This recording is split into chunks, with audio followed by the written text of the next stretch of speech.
माँ का श्राद्ध। बचपन से हम सुनते आते हैं कि माँ बाप के चरणों में स्वर्ग होता है। उनकी सेवा से बड़ा कोई धर्म नहीं और कोई बड़ा पुण्य नहीं, लेकिन ना जाने क्यों बड़े होते ही हम ये सब भूल जाते हैं। इस भावुक कहानी को पढ़कर शायद कुछ लोगों को वो सारी बातें याद आ जाएगी। दीदी याद तो है ना, कल माँ का श्राद्ध है, हमने बड़ी पूजा रखी है उनके आत्मा की शांति के लिए, इसलिए आपको सपरिवार के साथ आना ही है। रूही अपनी नंद कोमल को फ़ोन पर कहती है। तभी कोमल उसकी भाभी को बोली, मैं नहीं आ सकती, आपको तो पता ही है कि उनको छुट्टी नहीं मिलेगी। अरे दीदी ऐसे कैसे, माँ के जमाई और बेटी उनके श्राद्ध में नहीं आएंगे तो उनको शांति कैसे मिलेगी, इसलिए आपको आना ही पड़ेगा, बाकी मुझे कुछ भी नहीं पता। इतना बोलकर रूही ने फ़ोन रख दिया। इधर कोमल पुरानी यादों में खो गई। जब उसके पापा की मृत्यु हो गई थी तभी कोमल अपने मायके गई हुई थी। कोमल को माँ बोली, बेटा तुम्हारे पापा मुझे छोड़कर अकेले ही चले गए, पता नहीं अब किसके आधार पर छोड़कर गए।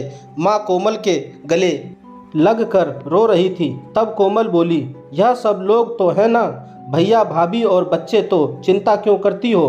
कोमल कई दिनों तक अपनी माँ के पास रहकर आई थी, लेकिन हमेशा ज़्यादातर फ़ोन पर बोलना होता था, कभी कॉल पर तो कभी वीडियो कॉल पर बोलना होता था।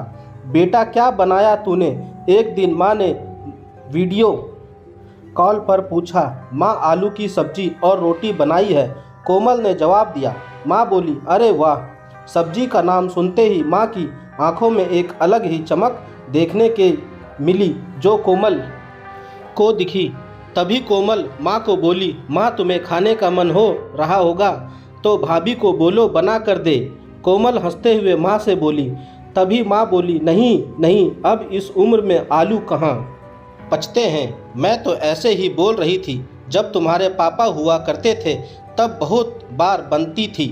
भाभी का तो नाम लेते ही जैसे माँ की आंखों की चमक गायब सी हो गई।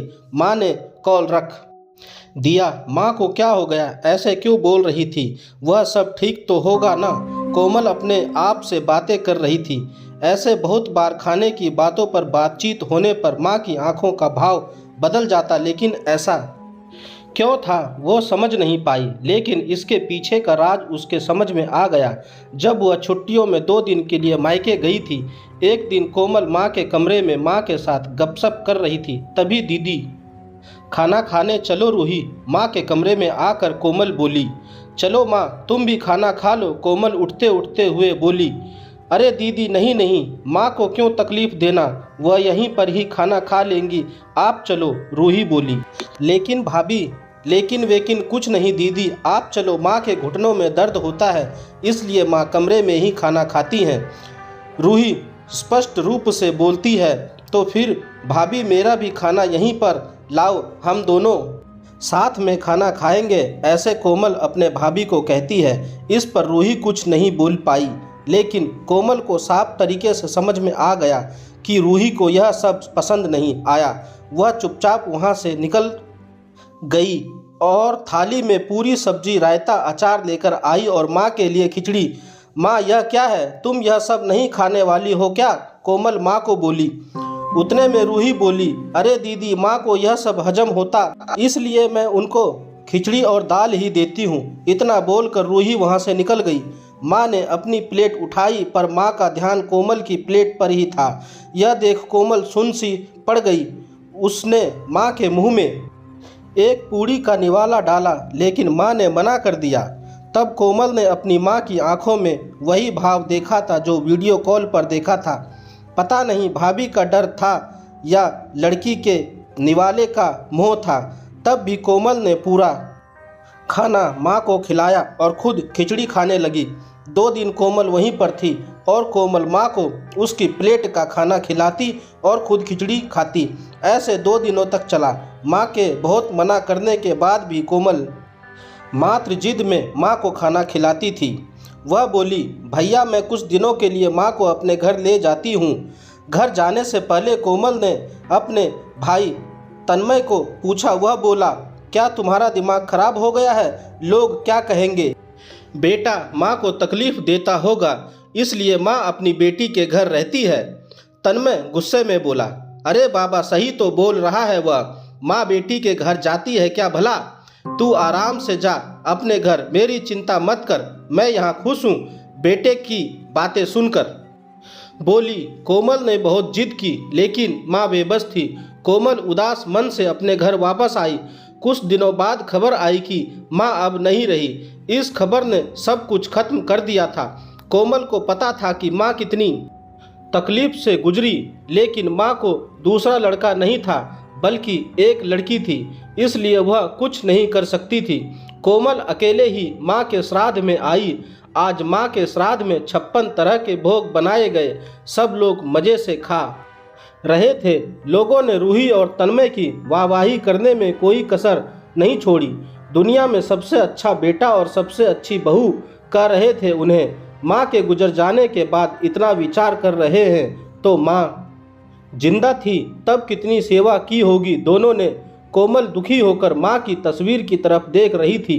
तभी दीदी चलो आप भी खाना खा लीजिए, रूही कोमल को बोली, जो माँ के रूम में माँ की तस्वीर सीने से लगाकर रो रही थी। वह बोली, नहीं भाभी मुझे नहीं खाना। लेकिन क्यों? आप नहीं खाना खाओगी तो माँ की आत्मा को कैसे शांति मिलेगी? रूही कोमल को बोली, भाभी जिस खाने के लिए मेरी माँ जब जिंदा थी तब तरसती थी, उसे मरने के बाद दे रहे हो तो वैसे कैसे तृप्त होगी? सोच कर देखो।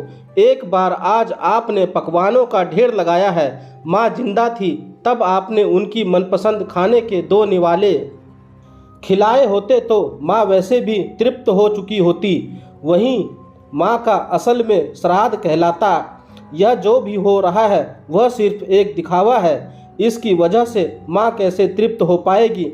और जो घर से मेरी माँ अतृप्त होकर चली गई, वह घर से मैं कैसे खाना खा सकती हूँ भला? कोमल चिढ़कर रूही से बोली। तभी वहाँ पर तन्मय भी आ गया। भगवान की लाठी में आवाज़ नहीं होती है भैया। भाभी वो जब भी किसी पर पड़ती है ना, तब जख्म बहुत गहराई तक और ना भरने वाली होती है। आप भी तो 2 बच्चों के माता पिता हो, लेकिन मैं भगवान से दुआ जरूर करूंगी कि आप जब तक जिंदा हो तब तक आपको अतृप्त ना रखे। माँ ने तो अपना वनवास भोग कर कहीं नया जन्म लिया होगा, लेकिन आपकी जिंदगी बहुत बड़ी है। कोमल यह सब बोलकर माँ की तस्वीर लेकर चली गई। पीछे रूही और तन्मय की गर्दन शर्म से झुक गई। दोस्तों, माँ बाप जिंदा है तब तक उनकी सेवा करना, उनकी हर इच्छा पूरी करना, वही उनका असली श्राद्ध होता है। उनकी मृत्यु के बाद कितने भी 56 भोग बनाए सब व्यर्थ है। दोस्तों, अगर आपको मेरी यह कहानी अच्छी लगी हो तो मेरे चैनल को सब्सक्राइब जरूर करें और लाइक का बटन दबा दें।